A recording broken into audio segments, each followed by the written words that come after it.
Il y a des tonnes de choses étranges sur Mars. Des cuillères, des nouilles, des portes, et même des visages. Sont-ils vraiment juste des cailloux? Et par ailleurs, ce n'est pas la seule planète de notre système solaire qui soit remplie de choses mystérieuses. Découvrons-les ensemble. Récemment, on a découvert une chose étrange sur Mars qui s'apparente à un objet lisse, semblable à une cuillère. Il s'est attiré pas mal d'attention après avoir été repéré par le rover Curiosity de la NASA. La roche, avec son manche et sa tête arrondie, semble flotter sur la photo. Les internautes demeurent perplexes quant à ce que cela pourrait bien être. Certains plaisantent en avançant qu'il s'agirait d'une quille de bowling martienne, ou même d'un chausse-pied laissé par une civilisation extraterrestre. Mais Andrew Good, le porte-parole de la NASA, dit que ce n'est rien de si excitant. Il semblerait que ce ne soit qu'un rocher façonné par le vent au cours d'une longue période. Ce type de roche aux formes étranges est commun sur la planète Mars. On les appelle des ventifacts. Un ventifact est une roche qui peut être gravée, creusée ou lissée par les minuscules particules charriées par le vent. On trouve généralement ces types de roches dans des endroits secs où il n'y a pas beaucoup d'arbres ou de végétation pour arrêter les courants aériens et où beaucoup de sable est emporté. Parfois, le vent peut donner à ces ventifacts des formes vraiment étonnantes, comme ces rochers en forme de champignons que l'on peut observer dans le parc naturel du désert blanc égyptien. Ces roches ressemblent à la maison des Schtroumpfs, car le vent érode la partie inférieure plus rapidement que le sommet, leur donnant cette forme allongée. Les ventifacts ne sont pas les seules roches martiennes dignes d'intérêt. Regardez plutôt ces séries de pointes à l'aspect irréel qui émergent de la surface rouge. Le rover Curiosity les a découvertes lors de l'exploration du cratère Gale sur Mars. Elles ont rapidement captivé l'attention de tout le monde. Ces structures torsadées, semblables à des pointes, ressemblaient à une porte vers un autre monde. Même l'Institut SETI, une organisation consacrée à la recherche de vie extraterrestre, a bien été forcé d'admettre à quel point cette roche était stylée. Mais en réalité, ce ne sont que des cheminées de faits. Ces pointes hautes et effilées se manifestent lorsqu'une roche dure se trouve au-dessus de couches plus tendres. Il est probable que ces pics martiens ne soient ce que le remblai d'anciennes fractures dans la roche sédimentaire, et dont les matériaux plus tendres se sont érodés au fil du temps. On compte également de nombreuses cheminées de faits sur Terre. On les appelle également pyramides, ou demoiselles coiffées. On peut en trouver dans des régions telles que Bryce Canyon, en Utah, ou même dans les Hautes-Alpes. La NASA s'intéresse à ces structures étranges, car elles pourraient nous aider à en apprendre davantage sur l'histoire du cratère Gale. On a aussi aperçu un rocher qui ressemblait à un beignet à la confiture. Il a été baptisé Pinnacle Island après avoir été repéré par les caméras de la NASA. Néanmoins, seulement 4 jours auparavant, il était introuvable. Alors, comment est-il magiquement apparu? Eh bien, sans la moindre surprise, il a simplement été délogé par l'une des roues du rover Opportunity pendant qu'il traversait le terrain. Mais le mystère continue de planer autour de ce fameux beignet. Les analyses ont révélé que Pinnacle Island contenait des niveaux étonnamment élevés de soufre et de manganèse. Or, ces deux éléments sont solubles dans l'eau. En d'autres termes, de l'eau martienne aurait pu introduire ces éléments à l'intérieur même de la roche.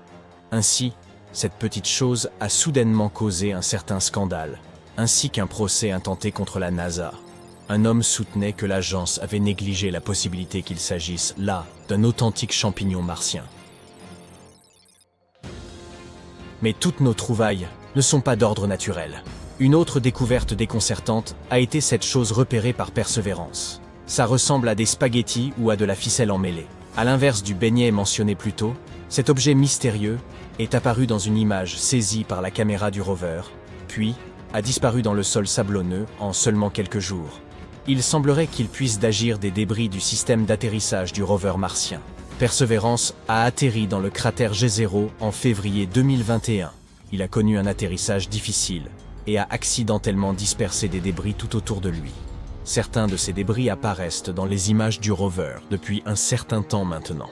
L'objet qui ressemble à un fil n'est probablement qu'un morceau de dacron déchiqueté, qui est un type de fibre utilisé dans les couvertures thermiques.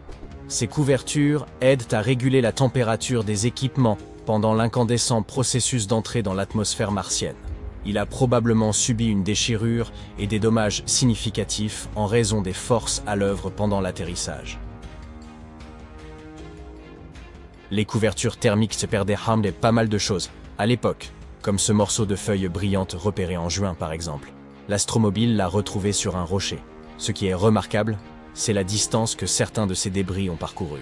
Le rover a atterri à environ 2 km de l'endroit qu'il explore actuellement, et c'est probablement parce que le crash a projeté les débris dans les airs, et que les vents martiens les ont emportés sur une telle distance. Mars est connu pour ses vents violents, qui peuvent déplacer les objets les plus légers. Toutefois, s'il est amusant de les découvrir à l'écran, des inquiétudes persistent au sujet des débris et autres déchets abandonnés sur Mars. Nous n'avons même pas réglé ce problème sur Terre, et nous sommes déjà en train de le reproduire sur Mars. Les débris que nous avons laissés sur la planète rouge s'accumulent déjà dans une zone baptisée Ogwallow Flats. De plus, ces détritus peuvent accidentellement contaminer les tubes d'échantillonnage utilisés pour collecter les roches martiennes. Jusqu'à présent, la NASA ne semble pas trop inquiète à ce sujet, mais ils gardent un œil attentif dessus pour prévenir tout problème avec leurs engins. Maintenant, que diriez-vous d'examiner non pas des choses, mais des animaux? Le rover Curiosity a causé le plus grand émoi lorsqu'il a photographié une chose qui ressemblait à un rat martien. Certains ont commencé à spéculer qu'il pourrait s'agir d'une trace de vie extraterrestre, ou même que ce rongeur ait été apporté par Curiosity. Mais le rat de Mars, une fois de plus, s'est avéré n'être qu'un étrange caillou. Il ne devait son aspect qu'à des processus naturels, comme l'érosion éolienne et l'abrasion mécanique. Nous avons également découvert plusieurs choses qui nous rappellent des asticots. Curiosity a pris cette photo d'une formation ressemblant à des vers qui se tortillent à travers le paysage martien. En dépit de sa petite taille, cette formation se distingue par sa forme unique et sa texture rugueuse. Elle est probablement faite d'un matériau durable, résistant à l'érosion constante de la planète. Et enfin, notre découverte la plus mystérieuse est le visage de Mars. Cydonia Mensae est une région de Mars qui a captivé à la fois l'intérêt scientifique et celui du public. Elle se trouve dans l'hémisphère nord de Mars et se situe entre des régions constellées de cratères au sud et des plaines relativement lisses au nord. Il existe une théorie selon laquelle les plaines du nord auraient pu être autrefois des fonds marins. Peut-être Cydonia était-elle autrefois une zone côtière? Cet endroit déborde de caractéristiques aussi intéressantes que magnifiques, et qui nous apprennent beaucoup de choses sur l'histoire de la planète rouge. Mais sa particularité la plus intéressante reste le visage martien. Cette chose a suscité la plus grande attention depuis qu'elle a été repérée par l'orbiteur Viking 1 en 1976. Certains croyaient que c'était la trace d'une civilisation martienne depuis longtemps disparue. Au début, la NASA l'a rejeté comme n'étant qu'un jeu d'ombres et de lumière. Mais après quelques analyses, il s'est avéré que c'était, oui, encore un rocher. Nous avons également vu un visage d'ours, capturé par la caméra High Resolution Imaging Science Experiment. Dans cette image, on peut observer une faille suivant un motif circulaire, et qui ressemble à la tête d'un ours, avec deux petits cratères formant les yeux et une aspérité en forme de V qui en compose la truffe. Cette tête s'est probablement formée parce que quelque chose de lourd s'est retrouvé sur un ancien trou dans le sol. Celui-ci était rempli soit de lave, soit de boue. Le relief ressemblant à un nez est, quant à lui, censé provenir d'une éruption. Mais pourquoi continuons-nous de voir ces choses étranges sur Mars? Parfois, notre cerveau peut nous leurrer et nous laisser voir des choses telles que des visages ou des objets dans les rochers et la nature. Mais tout cela n'est qu'une illusion, appelée pareidolie. La pareidolie est un phénomène psychologique qui nous laisse voir des motifs ou des formes familières, surtout des visages, là où il n'en existe aucun. Cela se produit parce que lorsque le cerveau est confronté à quelque chose qu'il ne reconnaît pas ou ne comprend pas immédiatement, il essaie de se rappeler des choses qui y ressemblent le plus. Il perçoit ainsi des motifs, des textures ou des sons étrangers comme quelque chose de significatif et de reconnaissable. C'est pourquoi une chaise avec des vêtements dessus peut ressembler à une figure d'épouvante pendant la nuit. Cela vous fait également voir des visages ou des formes dans les nuages, ou déceler des sons reconnaissables et même des mots dans un bruit incongru. C'est une preuve fascinante de la complexité de notre perception. Mais nous devrions également nous prémunir contre cela, et ne pas trop laisser courir notre imagination. La NASA a créé un super rover appelé Curiosity et l'a envoyé sur Mars pour découvrir tout ce que la planète rouge a à offrir, car elle deviendra peut-être notre prochaine demeure. Curiosity explore la surface de Mars, prend des mesures et recueille des données depuis plus de 10 ans, 2011. Et ce bon vieux Curiosity est tombé sur d'intéressantes roches froissées par les vagues dans une région de la surface martienne que l'on pensait beaucoup plus aride. Les scientifiques pensent que cette zone était en fait le lit d'un lac. Il pourrait en effet s'agir du fond d'un lac asséché, avec tous les sédiments et autres éléments qui s'y sont accumulés. Tout cela peut nous donner des indices importants sur l'histoire du lac. Par exemple, les types d'organismes qui ont pu y vivre, sa profondeur, sa durée d'existence, etc. Ces motifs striés formés par les vagues nous indiquent que ces roches ont pu se former à une époque où des vents puissants soufflèrent avec force sur les eaux de cet ancien lac. Vous connaissez ce son particulier que l'on entend lorsque l'on porte un coquillage à son oreille? Il est dû à la façon dont l'air est piégé à l'intérieur du coquillage et à son frottement contre les parois de celui-ci. L'air ne pouvant s'échapper, il vibre à des fréquences qui dépendent de la taille du coquillage. Et oui, vous avez l'impression d'entendre le bruit des vagues s'écrasant sur un rivage. Et maintenant, j'imagine Mars, un endroit où l'on peut encore entendre le bruit des vagues battre les rives d'immenses lacs mystérieux, disparus depuis longtemps. Au cours de sa mission, Curiosity a également rencontré un objet métallique qui s'est avéré être une météorite. Cet étrange rocher venu de l'espace est composé de nickel et de fer. Il s'appelle Cacao, fait la taille d'une petite voiture, 2 mètres de long, et pèse plus d'1 tonne. Il s'agit d'une découverte importante, car il est rare de trouver des objets métalliques à la surface de Mars. La plupart des roches sont constituées de basalte ou d'autres matériaux volcaniques. Ce morceau de métal pourrait donc nous en apprendre davantage sur l'histoire de Mars et sur la façon dont la planète s'est formée. De plus, il est tout à fait remarquable. La surface de Mars est rouge à cause des oxydes, tandis que Cacao a un aspect métallique gris foncé. Il est également arrondi et lisse, ce qui signifie bien qu'il a traversé l'atmosphère de Mars.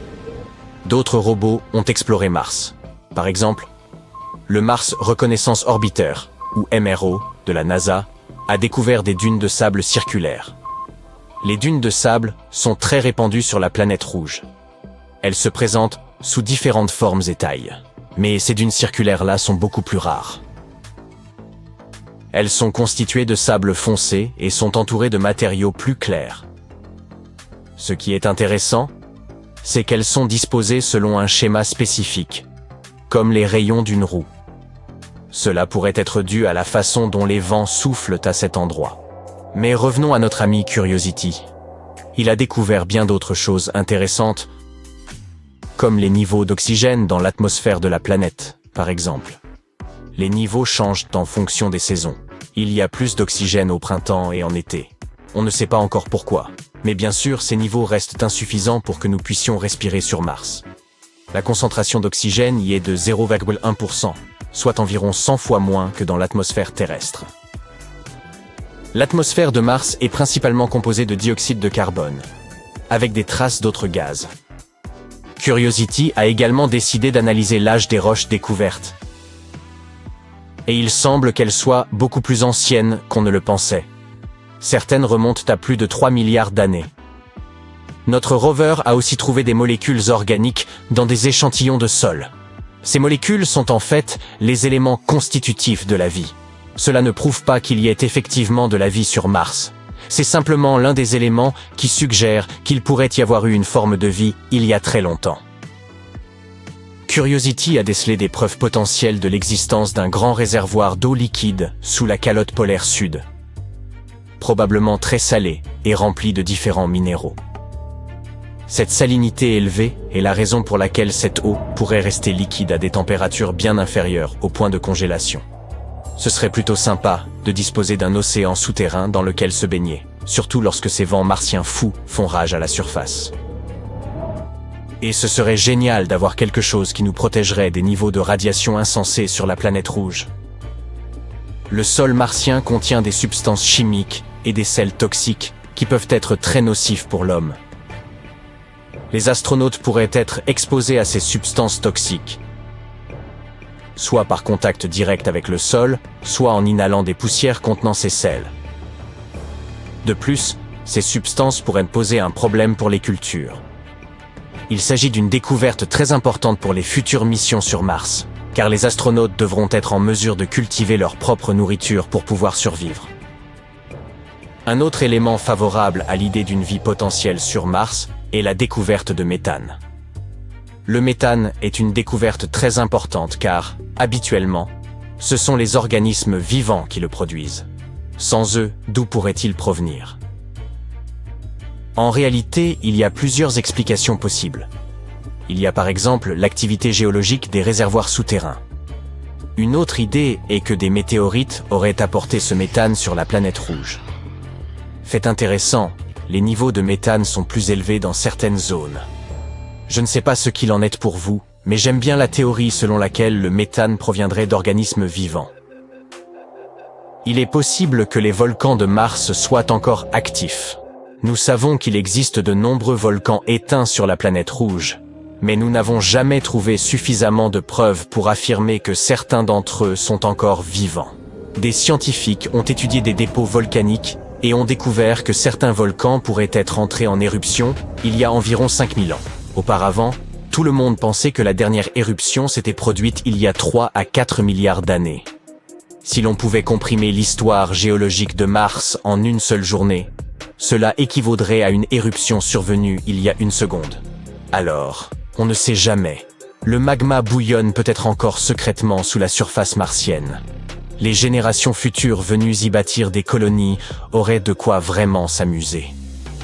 Mais Mars est un endroit froid et stérile sur lequel la vie n'est plus possible. Et l'une des principales raisons est la perte de son atmosphère. La planète rouge avait autrefois une atmosphère beaucoup plus épaisse, semblable à celle de la Terre.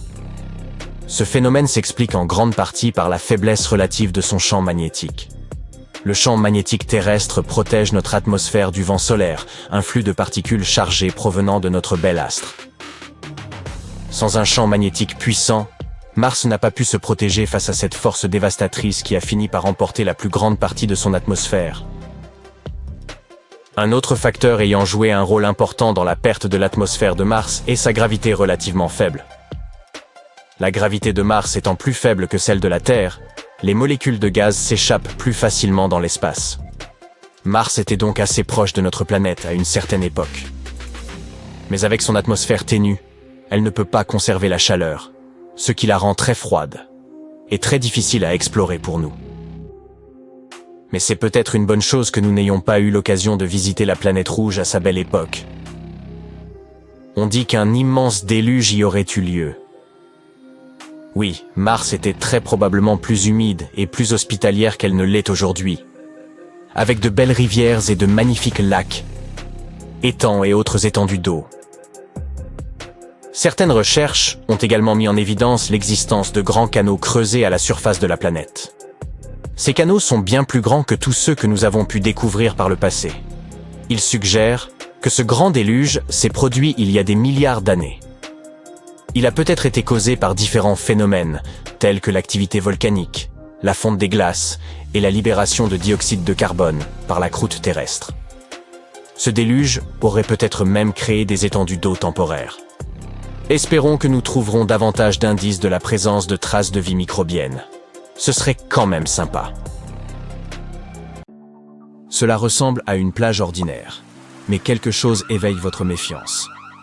Le sable est trop rouge, le soleil trop intense, le vent souffle d'une manière étrange, on respire mal, et il n'y a pas d'eau dans l'océan. Ne vous inquiétez pas, c'est normal, vous êtes sur Mars. Pendant très longtemps, nous avons considéré Mars comme une boule de poussière sèche et sans vie, un désert gelé où l'eau n'existe que sous forme de glace ou de vapeur. Mais de nouvelles recherches suggèrent qu'il y a des milliards d'années, c'était un endroit complètement différent. Et au lieu de cette poussière à perte de vue, il y avait peut-être quelque chose qui nous est beaucoup plus familier, des plages de sable ensoleillées. Des scientifiques de Penn State, de l'université de Berkeley et de l'université de Guangzhou ont étudié les données radar du rover chinois Zhurong. Il a commencé à rouler sur Mars en 2021.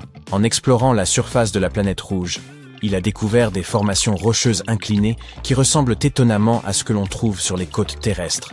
On appelle cela des sédiments littoraux. Ils se forment sous l'effet des vagues, qui poussent le sable vers le rivage. Mais Zhurong ne s'est pas contenté de prendre de jolies photos. Il était également équipé d'un radar capable de pénétrer les sols, et cet outil lui a permis de scanner les profondeurs de la surface martienne sur 2 km entre mai 2021 et mai 2022.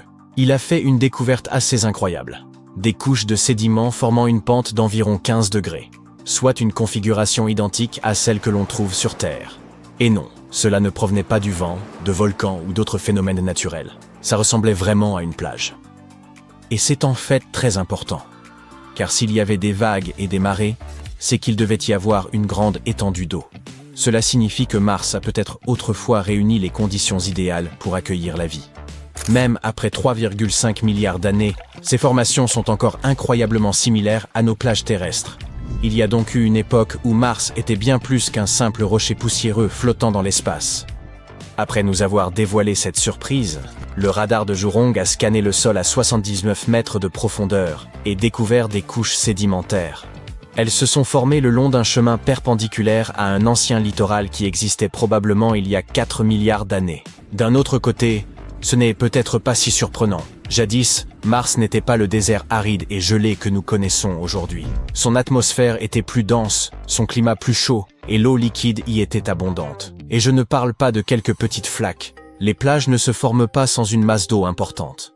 Pour que les vagues façonnent le terrain de cette manière, il fallait que des rivières se jettent dans un vaste océan. Il fallait de puissants courants pour déplacer le sable. Et toute cette eau est restée longtemps au même endroit. Il n'a pas pu s'agir d'une simple période un peu humide, mais d'une ère de plusieurs millions d'années durant laquelle Mars a été active sur le plan hydrologique, offrant les conditions idéales pour l'apparition de la vie. Cette découverte renforce encore une théorie qui intrigue les scientifiques depuis les années 1970. C'est à cette époque que la sonde Viking de la NASA a pris des photos de ce qui semblait être un littoral entourant l'hémisphère nord de Mars. Cependant, il y avait un problème. Le littoral était très irrégulier, avec des dénivelés pouvant atteindre 10 km. Cela n'avait rien à voir avec les côtes plates et relativement uniformes que nous observons sur Terre. Cette différence a amené les scientifiques à douter de l'existence d'un océan martien. Pendant des années, les scientifiques ont tenté de percer ce mystère. En 2007, ils ont suggéré que la rotation de Mars s'était modifiée il y a des milliards d'années. À mesure que la gigantesque région volcanique de Tharsis se développait, l'axe de rotation de la planète s'inclinait, déformant la surface. Cela pourrait expliquer pourquoi le littoral est si irrégulier aujourd'hui. En d'autres termes, ce qui était autrefois un paysage plat et régulier s'est transformé au fil du temps. Mars nous donne depuis quelques années des indices de son passé aquatique. Curiosity a découvert d'anciennes ondulations dans le cratère Gale, les traces d'un lac disparu depuis longtemps. Perseverance étudie actuellement un delta fluvial fossilisé dans le cratère Jezero. Aujourd'hui, avec les preuves apportées par Zhurong de l'existence d'un ancien océan, tout s'assemble. De petits lacs? Oui. Des rivières? Oui. Un immense océan recouvrant les plaines du Nord? C'est tout à fait possible. La mission de Zhurong s'est achevée en mai 2022, lorsque de la poussière est venue recouvrir ces panneaux solaires. Mais il se peut que de futures missions aillent explorer plus en détail ces anciens dépôts côtiers. Les scientifiques pourraient décider de forer plus profondément dans le sol afin de prélever des échantillons. Nous pourrions également utiliser des radars plus performants pour cartographier plus précisément le sous-sol martien. Il y a donc un réel espoir qu'à l'avenir, nous puissions découvrir encore plus d'indices sur le passé de Mars. Dans le même temps, le rover Perseverance de la NASA travaille déjà d'arrache-pied dans le cratère Jezero pour collecter des échantillons. Les scientifiques espèrent qu'il les ramènera sur Terre dans les années 2030.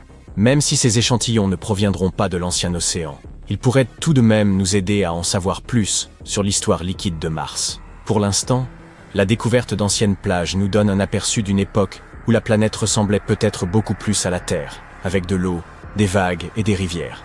Parlons maintenant plus en détail du rover Perseverance qui continue de travailler sur Mars. Il est équipé d'une foreuse spéciale qu'il utilise pour gratter la poussière et les couches supérieures de roches, formant de petits cercles de 5 cm de diamètre dans le cratère Jezero. Une de ses caméras a pris une photo en gros plan qui a révélé que la roche n'était pas lisse. Elle était composée de minuscules cristaux entrelacés. Le rover s'est servi de 2 instruments pour analyser la composition chimique de la roche. Les résultats ont confirmé que celle-ci, baptisée Rochette, était d'origine volcanique. Elle s'était donc formée à partir de lave ou de magma, et non de boue et d'argile, comme les scientifiques l'avaient supposé en raison de la présence d'un ancien lit de lac. Perseverance, que l'on surnomme Percy, s'est posée sur Mars en février 2021 avec un petit hélicoptère nommé Ingenuity. Il s'agit du rover le plus avancé jamais envoyé sur Mars. Il succède à Curiosity, Spirit, Opportunity et d'autres. Cependant, Percy a une mission différente. Alors que les rovers précédents étudiaient principalement les roches et le climat martien, Perseverance recherche des signes de vie passée. Si les scientifiques ont choisi le cratère G0, c'est qu'ils le soupçonnent d'avoir autrefois été un lac où de minuscules formes de vie auraient pu exister. Le rover fort gratte et collecte des échantillons de roches qu'il étudie à l'aide de ses instruments scientifiques. Il conserve également certains échantillons afin de les ramener sur Terre, où ils seront étudiés de plus près. Perseverance a fait des découvertes surprenantes sur Mars. Les scientifiques qui analysent les données qu'il nous a renvoyées ont découvert que le cratère G0 a beaucoup changé au fil du temps. Il y a très longtemps, cette région était recouverte de lave en fusion, abritait un lac qui a existé pendant des milliers d'années, était traversé par des rivières qui transportaient de la boue et du sable, et a même subi d'énormes inondations qui ont apporté des roches depuis des régions lointaines. Cela signifie que l'histoire de G0 est plus active et imprévisible que ne le pensaient les scientifiques. Cela a certainement rendu plus difficile la recherche des roches sédimentaires qu'ils recherchaient. Mais cela a également révélé de nouveaux endroits où la vie aurait pu exister par le passé. Une autre découverte passionnante est que toutes les roches étudiées jusqu'à présent par Perseverance contiennent des matériaux à base de carbone, les mêmes que ceux qui composent la vie sur Terre. Le rover Perseverance de la NASA est également équipé d'un instrument appelé MOXIE, qui a réussi pour la première fois à produire de l'oxygène à partir du dioxyde de carbone présent dans l'atmosphère martienne. Au cours de 16 essais, MOXIE a produit environ 113 grammes d'oxygène, soit suffisamment pour permettre à un astronaute de respirer pendant environ 4 heures. Il a même dépassé les attentes, produisant jusqu'à 12 grammes d'oxygène par heure. Après 2 ans de bon fonctionnement, MOXIE a terminé son dernier test en septembre 2023. Nous faisons ainsi un pas de plus vers la colonisation de Mars. Mais revenons à la découverte de ces anciens rivages martiens. Elle pourrait nous permettre de voir la planète rouge sous un nouveau jour. De l'eau aurait coulé à sa surface pendant des dizaines de millions d'années, creusant des lacs, des rivières et même un vaste océan. Quelles autres erreurs avons-nous commises ? Des dinosaures martiens se promenaient-ils dans les vastes vallées verdoyantes de la planète rouge ? Ou s'agissait-il de créatures marines étranges et impossibles à imaginer ? Nous ne le savons pas encore. Mais une chose est très probable. Mars a connu une période de chaleur, avec de l'eau et peut-être même de la vie. Vous pourriez atteindre Mars en seulement 30 jours. Non, il ne s'agit pas de science-fiction. Un moteur à plasma révolutionnaire pourrait réellement rendre cela possible. Bientôt, nous pourrions troquer nos chaises de plage aux Bahamas pour un voyage vers la planète rouge. Alors, quand pourrons-nous acheter nos billets ? Eh bien, probablement pas avant 2030. Et même à cette date, les premiers vols seront sans doute un luxe réservé aux astronautes, et non aux simples touristes. Ils se réjouissent néanmoins, car ce moteur pourrait bouleverser tous les aspects du voyage spatial, réduisant considérablement les durées de trajet et facilitant grandement les missions. À l'heure actuelle, voyager vers Mars n'est qu'un rêve. Personne n'y a encore posé le pied, et il existe une raison majeure. Un aller-retour signifierait passer plusieurs années dans l'espace, ce qui n'est guère sûr. Nous avons bien envoyé des hommes sur la Lune, mais cela relève d'une toute autre histoire. Rejoindre notre satellite naturel ne prend que quelques jours. Le trajet le plus rapide fut celui d'Apollo 8, dont l'équipage atteignit l'orbite lunaire depuis celle de la Terre en moins de 3 jours. Si l'équipe souhaite économiser du carburant, elle pourrait emprunter un autre itinéraire. Ces trajectoires peuvent prendre beaucoup plus de temps, parfois des semaines, voire des mois, avant d'atteindre la Lune. Ainsi, la durée du voyage dépend davantage de décisions stratégiques. Qu'en est-il de Mars ? La planète rouge se situe bien plus loin. En moyenne, elle se trouve à environ 225 millions de kilomètres de la Terre. D'après la NASA, même en embarquant immédiatement dans un vaisseau spatial en direction directe, le trajet durerait de 7 à 10 mois. Prenons l'exemple du Mars Reconnaissance Orbité de la NASA. Ce vaisseau spatial fut lancé depuis Cap Canaveral en août 2005 et n'atteignit l'orbite de Mars qu'en mars de l'année suivante. La durée du voyage peut cependant varier, car la distance entre la Terre et Mars change continuellement au fil de leur orbite, autour du Soleil. Ainsi, Même si l'on parvient à s'y rendre en quelques mois, un aller-retour pourrait finir par durer près de 3 ans.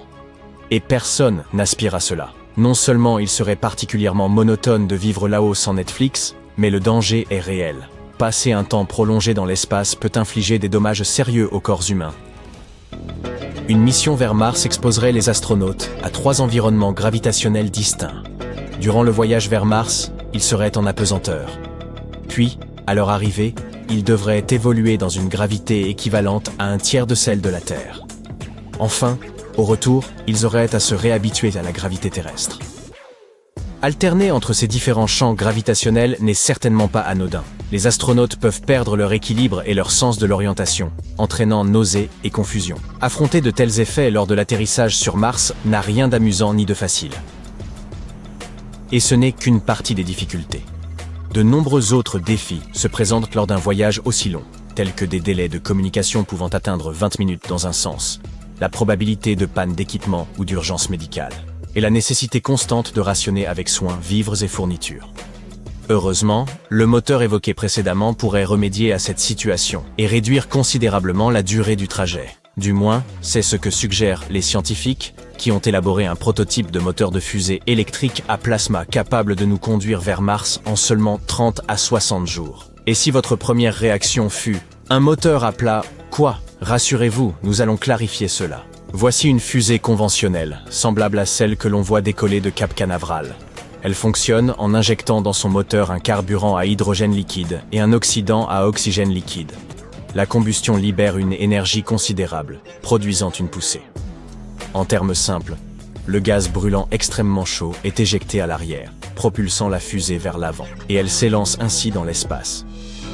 À présent, voici la fusée à plasma. Son décollage se fait de façon similaire, grâce au même mélange chimique. Mais, une fois en orbite, elle bascule vers un système de propulsion électrique. Son fonctionnement diffère radicalement.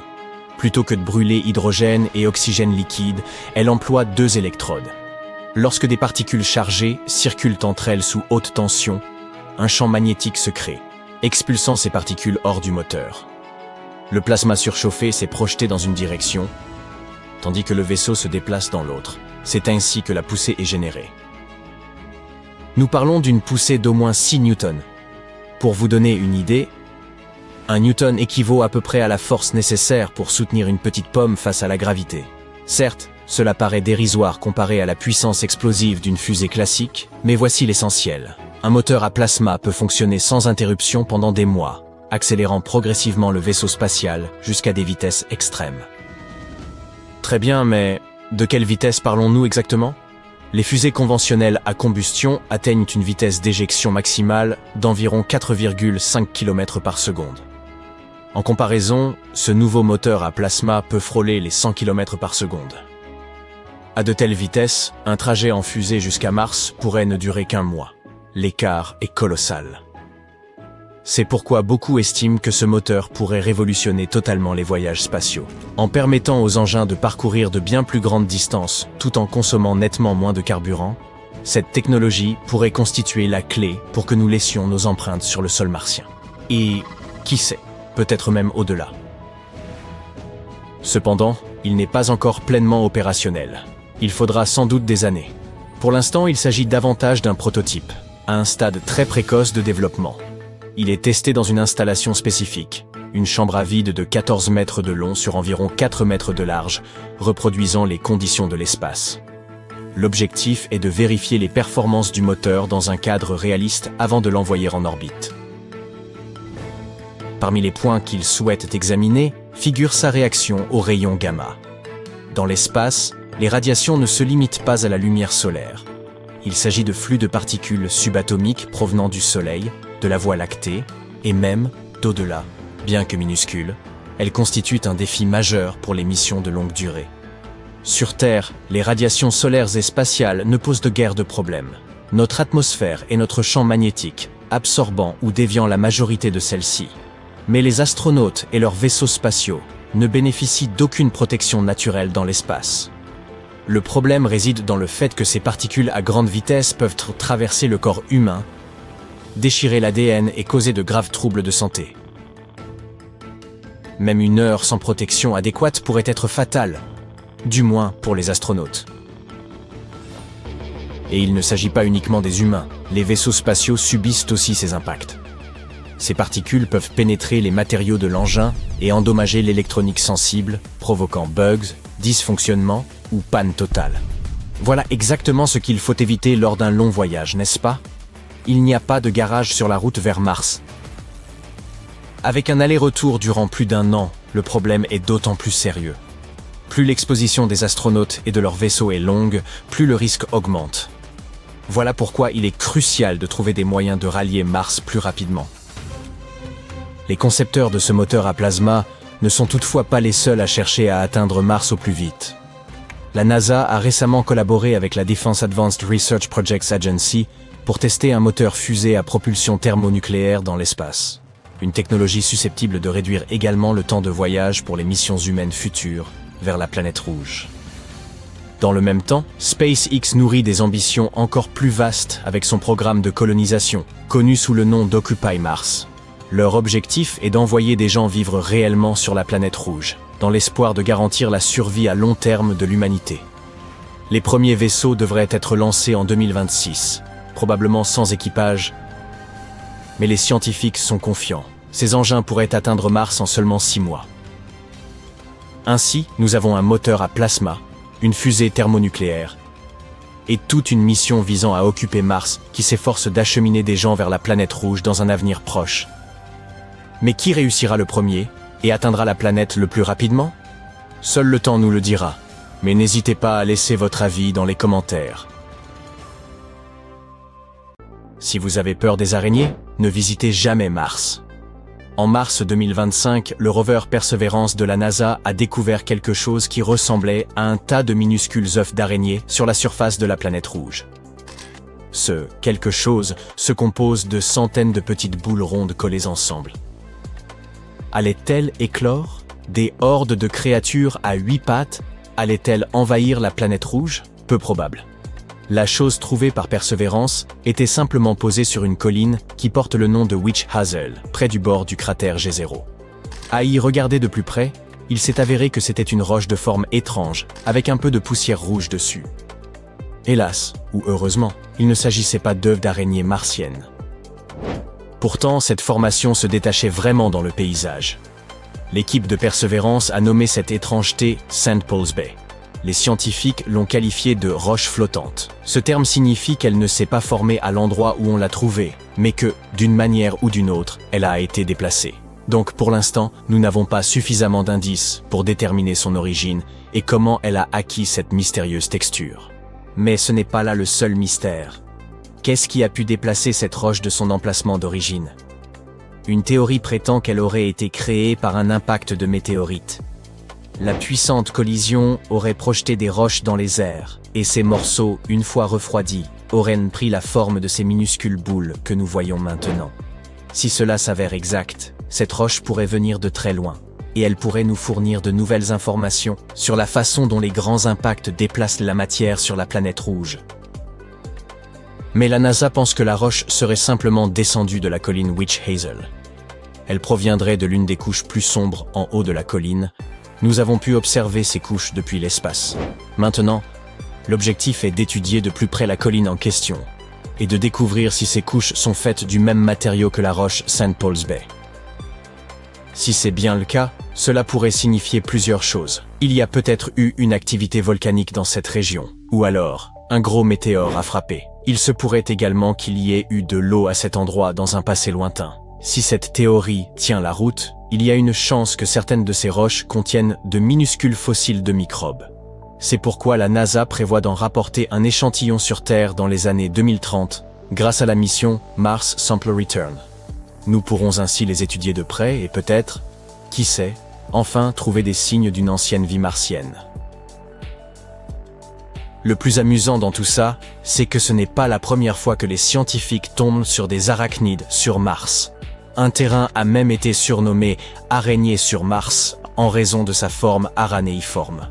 À certains endroits, on peut voir de grandes fissures sombres qui s'écartent les unes des autres comme des pattes d'araignée. Certaines sont énormes, plus de 915 mètres de large. Vues d'en haut, ces fissures ressemblent à s'y tromper à une effrayante colonie d'araignées. Ces formes inquiétantes ont été repérées pour la première fois en 2003 par les orbiteurs de Mars et elles continuent d'apparaître sur les photos satellites depuis lors. Au début, personne n'avait la moindre idée de ce dont il pouvait s'agir. Mais maintenant, les scientifiques sont presque sûrs qu'elles se forment lorsque de la glace de dioxyde de carbone, oui, de la glace sèche, se transforme brusquement en gaz.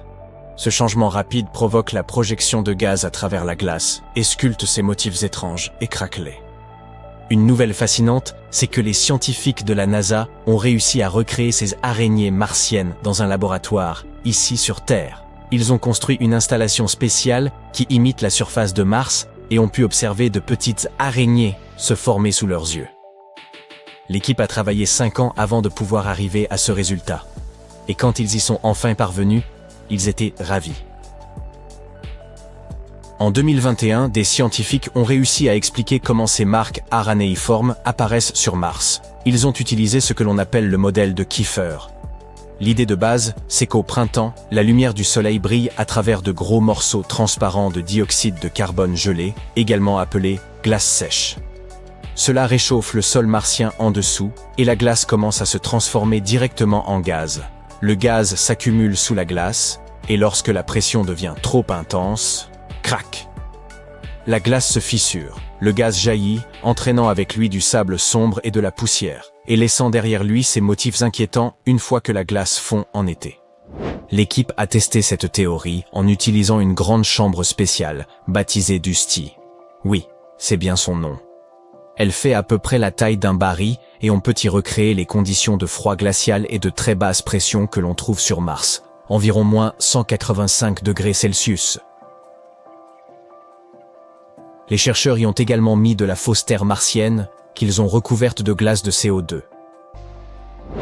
Ensuite, ils ont placé une lampe sous le sol pour chauffer le tout, un peu comme le Soleil chauffe Mars. Et leur expérience a fonctionné, de petites fissures aranéiformes sont apparues, tout comme sur la planète rouge. L'étude a également révélé quelque chose de nouveau. L'équipe a découvert que la glace se formait aussi à l'intérieur du sol, et que cela provoquait des fissures dans le sol en même temps que dans la glace. Cela pourrait expliquer pourquoi les pattes des araignées ont cette forme en zigzag au lieu d'être droites, comme on pourrait s'y attendre. Maintenant, ils souhaitent continuer leurs expériences afin d'en savoir plus sur ces araignées martiennes. Pourquoi elles n'apparaissent que dans certaines régions, par exemple, et pourquoi on n'en voit pas apparaître de plus en plus au fil du temps.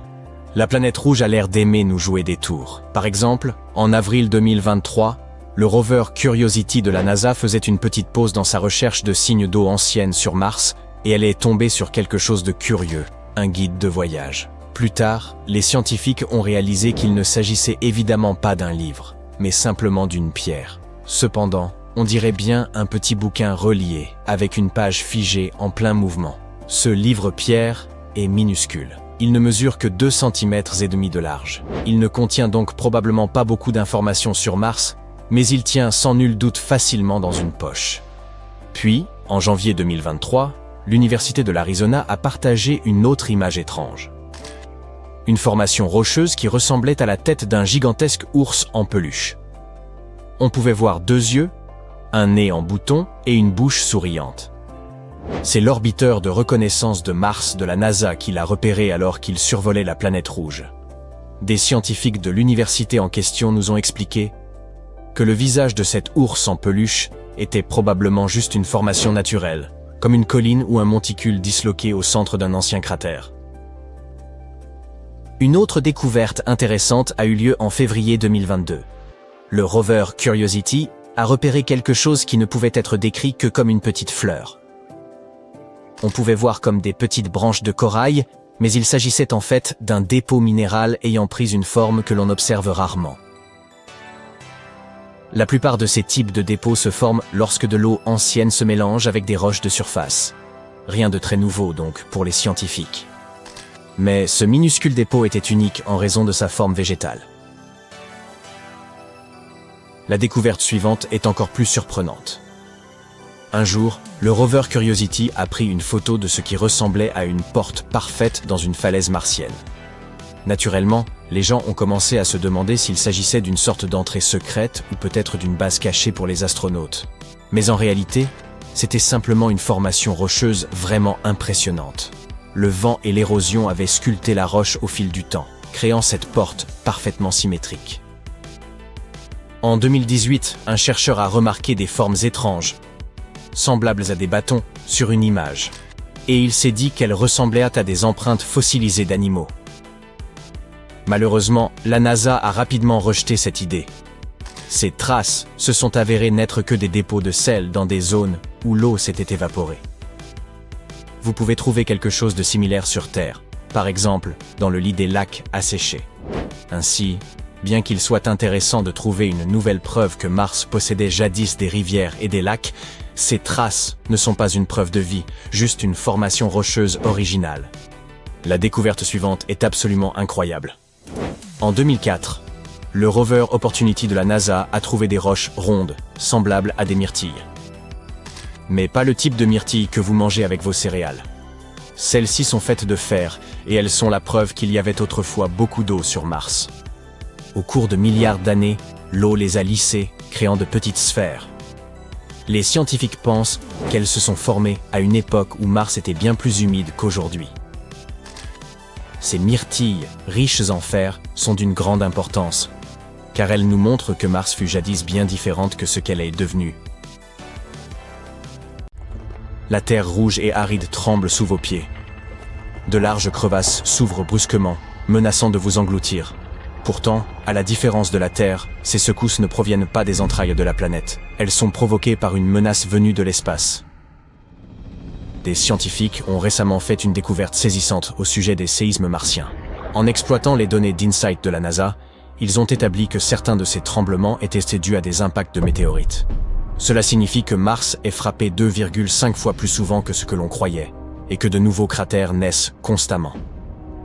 Mais ce qui inquiète le plus, c'est que ces impacts ne se contentent pas d'ébranler la surface. Ils propagent d'intenses ondes de choc jusque dans les profondeurs de la planète, révélant l'existence d'un réseau sismique insoupçonné et un intérieur instable, à 1000 lieues de ce que nous imaginions. Cela bouleverse notre compréhension de Mars. La question cruciale désormais est, que reste-t-il à découvrir sous sa surface?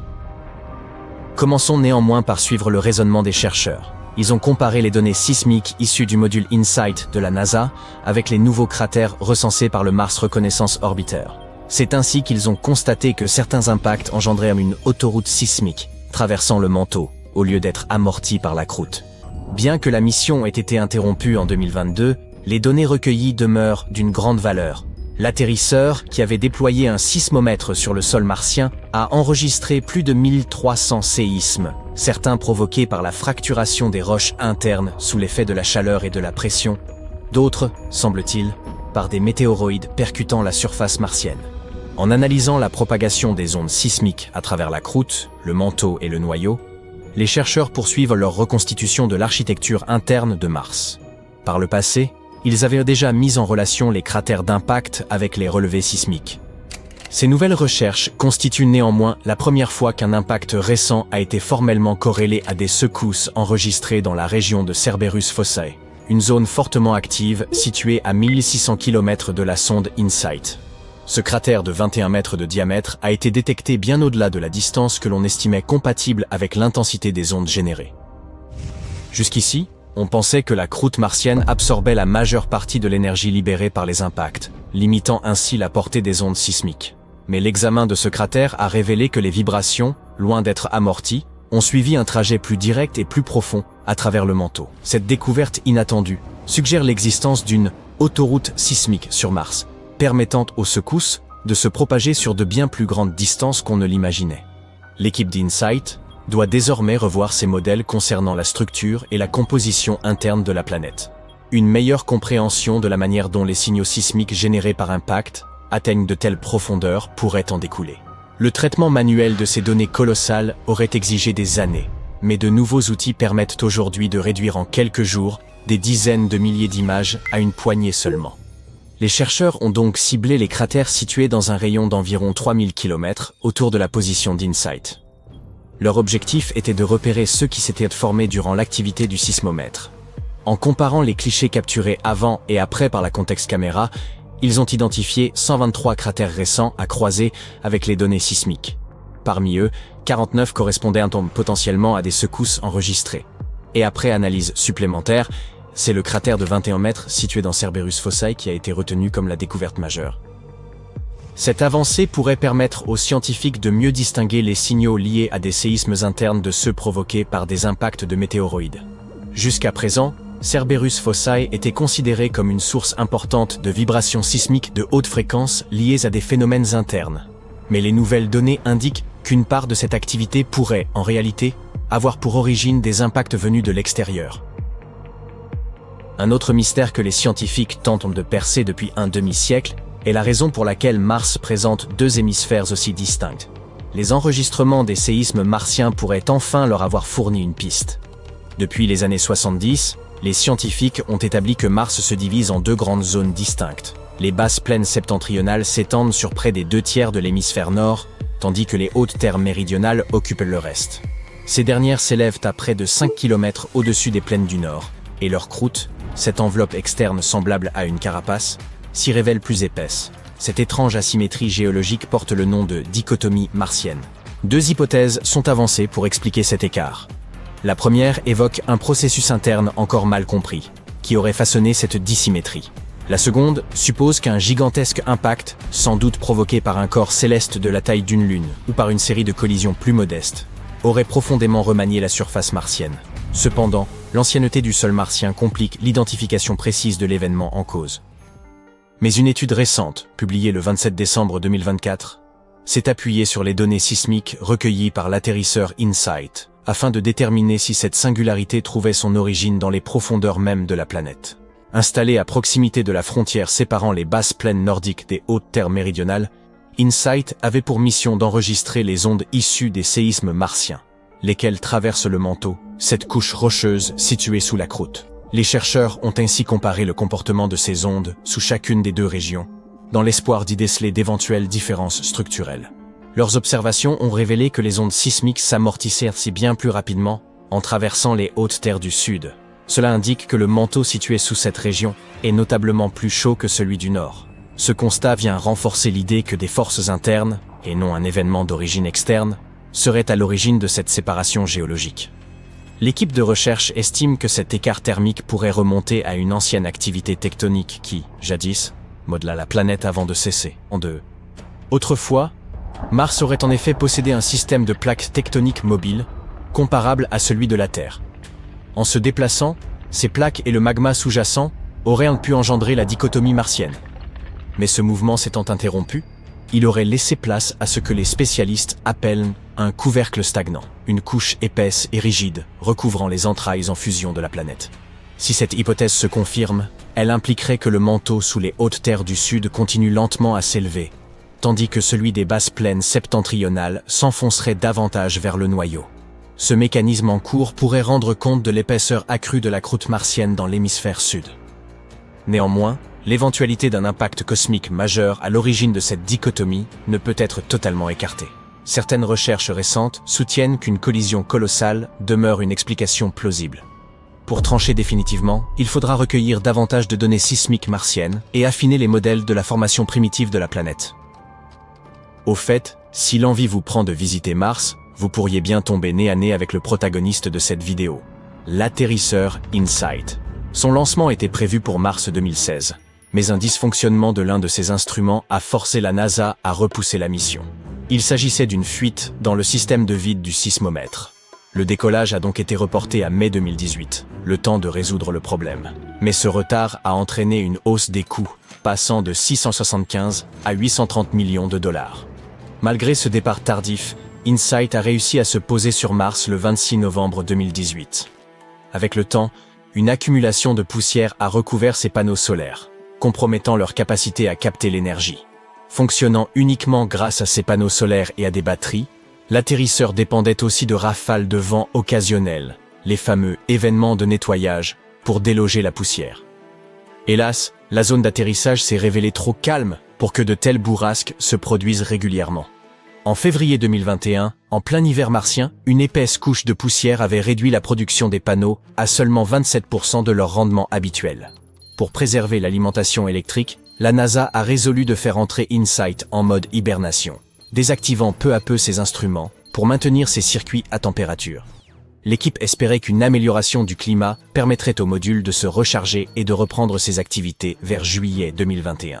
En mai, les ingénieurs ont trouvé une astuce ingénieuse. Utiliser le bras robotique pour verser du sable sur les panneaux afin que le vent puisse chasser un peu de poussière.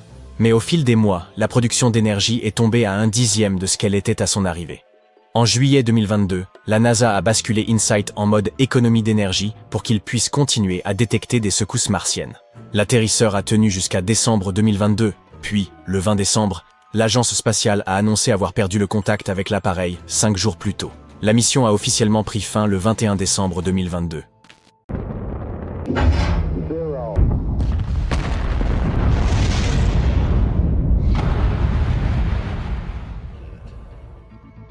Il existe sur Mars une structure intrigante, un carré. Un carré presque parfait, isolé au milieu de l'infini désert rouge. Et il paraît trop impeccable, trop rigoureusement dessiné, pour être d'origine naturelle. Le chaos règne dans la nature, qui confère rarement aux choses un aspect si délibéré. Serait-ce Bob l'éponge? Allons donc. Dès que l'image est apparue, Internet s'est enflammé, comme à son habitude. Elle s'est répandue à toute vitesse sur les réseaux sociaux, alimentant une avalanche de théories. Certains y ont vu la preuve irréfutable qu'une civilisation intelligente avait jadis foulé les dunes martiennes. Examinons cela d'un peu plus près. L'image est bien réelle, et la formation qu'elle montre est très ancienne. Elle a été capturée en 2001 par la caméra Mars Orbiter de la NASA, immortalisant un infime fragment du paysage martien. Et là se trouvait notre carré. S'agit-il là d'une trace laissée par une intelligence? Mars est aujourd'hui un monde désertique, baigné de rouille et de silence. Mais il fut peut-être, dans un lointain passé, une planète très différente, parcourue de fleuves tumultueux, bordée de vastes océans et survolée de lourds nuages. Dans un environnement aussi propice, la vie, si elle en a eu l'opportunité, aurait pu s'établir. Et il se pourrait bien qu'elle l'ait fait. Les scientifiques estiment qu'une forme de vie aurait pu exister sur Mars pendant une courte période, comprise entre 4,1 et 3 milliards d'années. Elle aurait émergé durant l'époque noachienne et perduré jusqu'à la fin de l'époque hespérienne.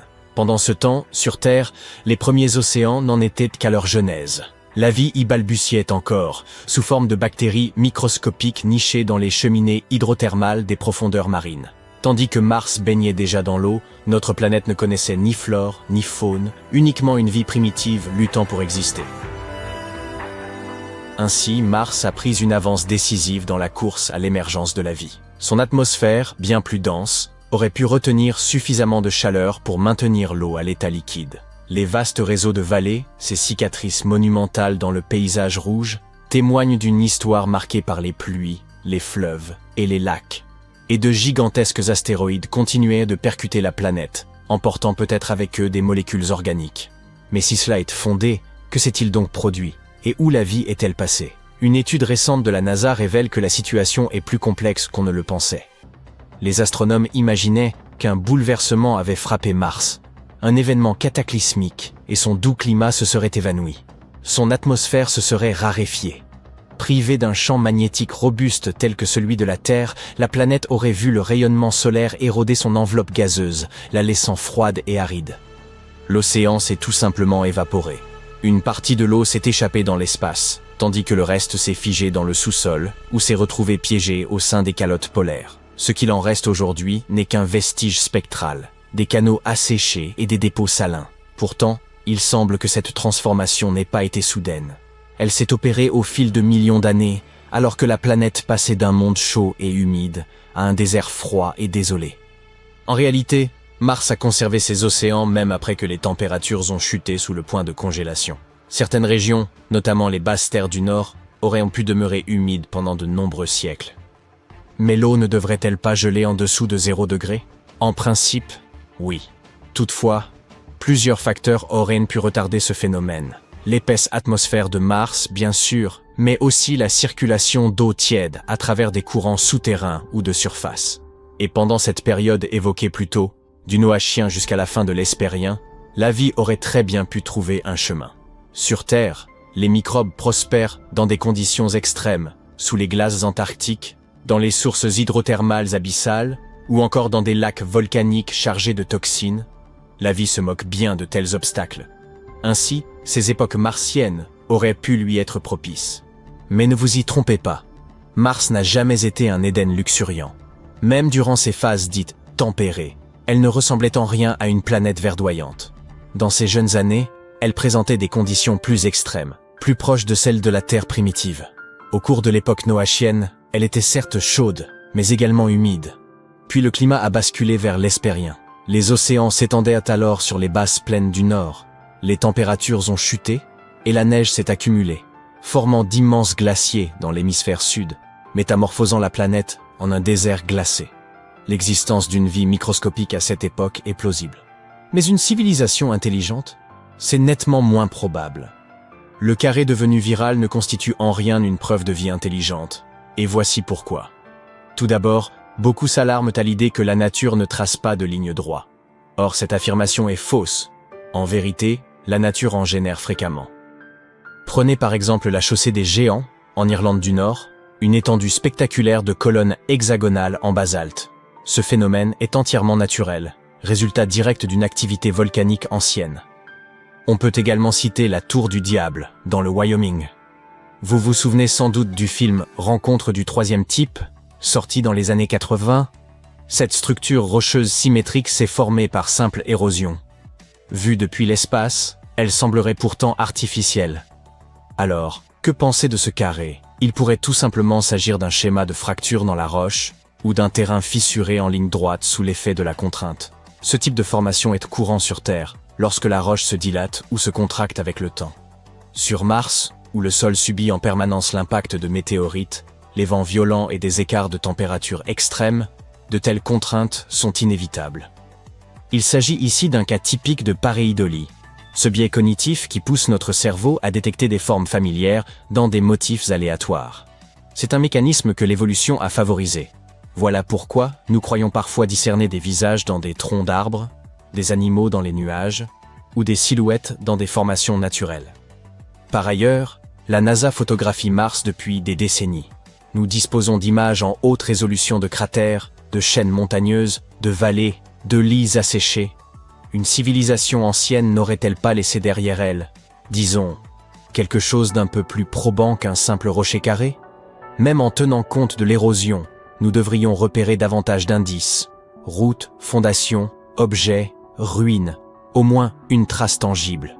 Cela dit, il est vrai que l'on perçoit bien quelque chose. Ce carré n'est pas le premier phénomène martien à nous troubler. Au fil des années, on a cru identifier toutes sortes de choses, des tunnels au visage sculpté, et même Bigfoot, ou encore cette ouverture, parfaitement rectangulaire, semblable à une porte. C'est précisément ce que le public a cru apercevoir dans l'image des falaises orientales du mont Sharp, transmise par Curiosity. On pourrait presque y voir un ancien passage menant vers les profondeurs, comme s'il suffisait d'y entrer pour découvrir une base souterraine. La NASA a décidé d'examiner cette étrange ouverture de plus près. Résultat, elle ne mesure que 30 cm de haut pour 40 cm de large, soit la taille d'une chatière. Ce que nous observons n'est donc pas une entrée, mais une fracture ouverte, une fente dans la roche formée naturellement avec le temps. Ce type de fissure est extrêmement répandu, aussi bien sur Terre que sur Mars. Il résulte de tensions dans le substrat rocheux, qui peut se dilater, se contracter ou s'éroder sous l'effet du vent et des siècles.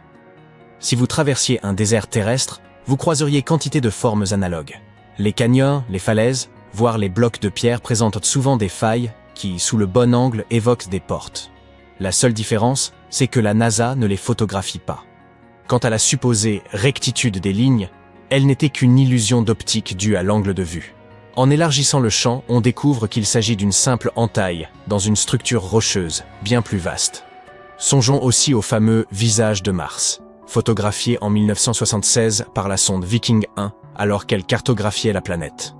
Dans la région de Sidonia, elle a capturé une formation rocheuse d'environ 2 km de long, ressemblant à un immense visage humanoïde. Cette image à elle seule a suscité livres, films, documentaires et podcasts. Mais, à l'époque, les caméras embarquées sur les orbiteurs Viking n'étaient guère perfectionnées. La résolution était faible, les détails flous. Les missions suivantes disposaient d'instruments bien plus performants. En 2001, Mars Global Surveyor a revisité la région. Et cette fois, plus aucun doute n'était possible. Le visage n'était qu'une colline. une structure rocheuse irrégulière, marquée de crêtes et de creux modelés par les vents et l'érosion.